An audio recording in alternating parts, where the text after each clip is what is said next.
Cześć, tu Jarek z kanału Uniwersytety. Dzisiaj jedziemy do Szwajcarii na Uniwersytet w Bazylei.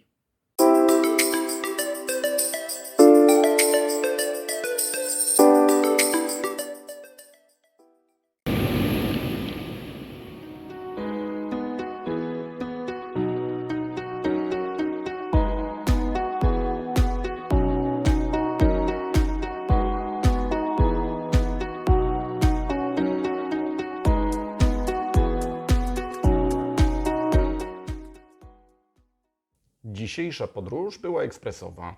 O 6 wylatywałem z Poznania, a po 9 byłem już w hotelu w Bazylei. Teraz muszę się przebrać i za chwilę zaczynam moje zaplanowane na dzisiaj aktywności na uniwersytecie.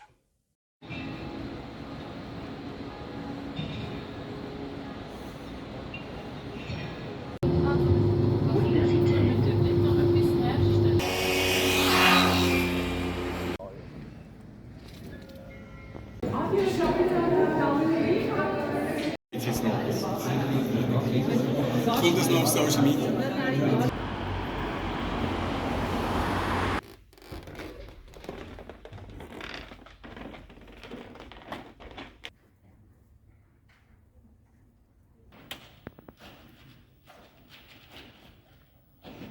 Dzień się powoli kończy.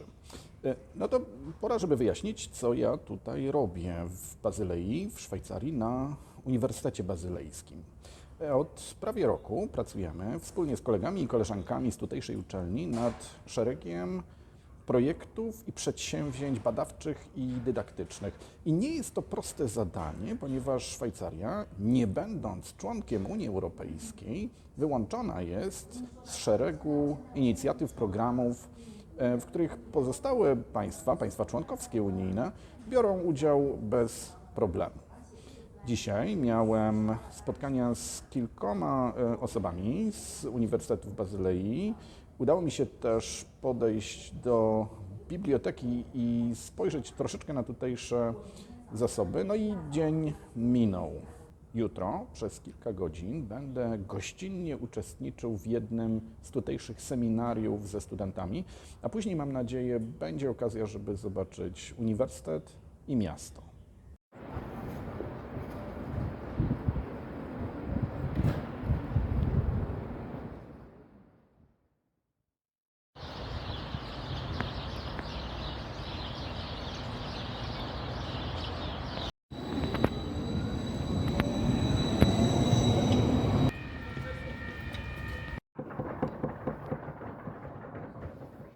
Uniwersytet w Bazylei, najstarszy w Szwajcarii, jeden z najstarszych w Europie. Założono go w 1460 roku. Na przestrzeni wieków związanych z nim było wiele osób kluczowych dla europejskiej i światowej nauki. Uczyło się tu lub wykładało 10 noblistów. To tutaj wykładali m.in. Erasm z Rotterdamu, Paracels, Jung, Nietzsche. Dzisiaj to uczelnia, która znajduje się w pierwszej setce najlepszych światowych uczelni. Na Uniwersytecie w Bazylei studiuje około 13 000 studentów. Jest tu prawie 5 000 zatrudnionych wykładowców. Uniwersytet zorganizowany jest w 7 wydziałów, a wśród nich znajdują się m.in. medycyna, teologia, ekonomia, nauki społeczne. Budynki uniwersyteckie rozrzucane są po całym starym mieście. Można natknąć się na nie praktycznie wszędzie.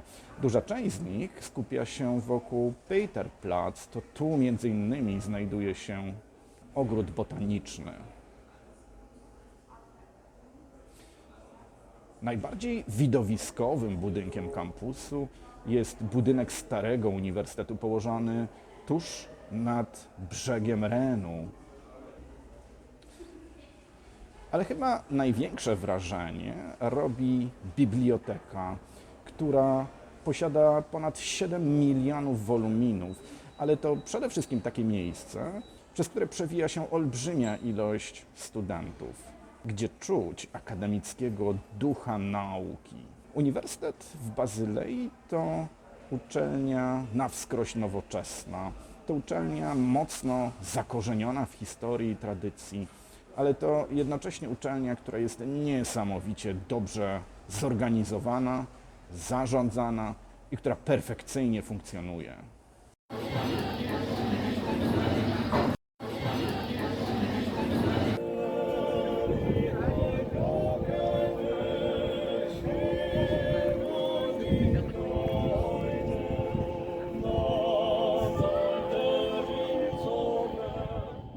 Bazylea to miasto, które liczy prawie 200 000 mieszkańców, ale w praktyce jest to organizm miejski znacznie większy, z uwagi na swoje położenie na styku granic 3 państw. Przedmieścia Bazylei znajdują się we Francji, w Niemczech można dojechać tam tramwajem. Bazylea to takie miasto, które jest zamożne, eleganckie. Tutaj swoje siedziby ma wiele globalnych koncernów. Jednocześnie to miasto, które jest bardzo mocno zanurzone w tradycji, przede wszystkim w tradycji średniowiecznej, z pięknym, starym miastem, fragmentami murów i bram miejskich, krętymi uliczkami. Osią Bazylei jest Ren. To wokół Renu koncentruje się większość aktywności tego miasta. Bazylea to miasto, w którym poczuć można klimat Europy, ale także europejskiej różnorodności i paradoksów. Z jednej strony to miasto na wskroś europejskie, położone na styku 3 państw i przynajmniej 3 kultur. To miasto, którego lotnisko znajduje się po francuskiej stronie granicy i połączone jest z centrum eksterytorialną drogą. Z drugiej strony, tuż na przedmieściach Bazylei znajduje się zewnętrzna granica Unii Europejskiej ze wszystkimi tego konsekwencjami. Szwajcaria członkiem Unii nie jest.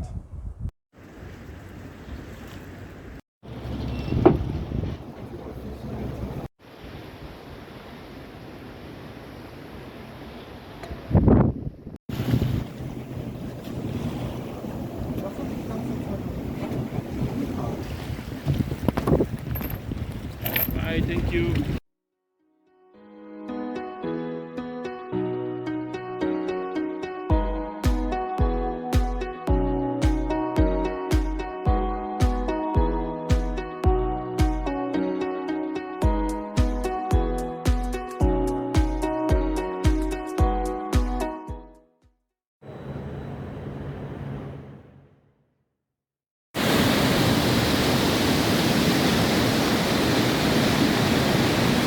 Mój pobyt na Uniwersytecie w Bazylei właśnie się kończy. To były 2 bardzo intensywne dni, podczas których udało nam się zaplanować kolejne kroki rozwijające naszą międzyuniwersytecką współpracę. Ja będę tutaj za troszeczkę więcej niż miesiąc ponownie. A uczelnia ta przyciąga jak magnes. To taka uczelnia, która jest połączeniem z jednej strony profesjonalizmu i znakomitej organizacji, a z drugiej to ludzie, którzy są bardzo, ale to bardzo mili, przychylni i chętni do współpracy.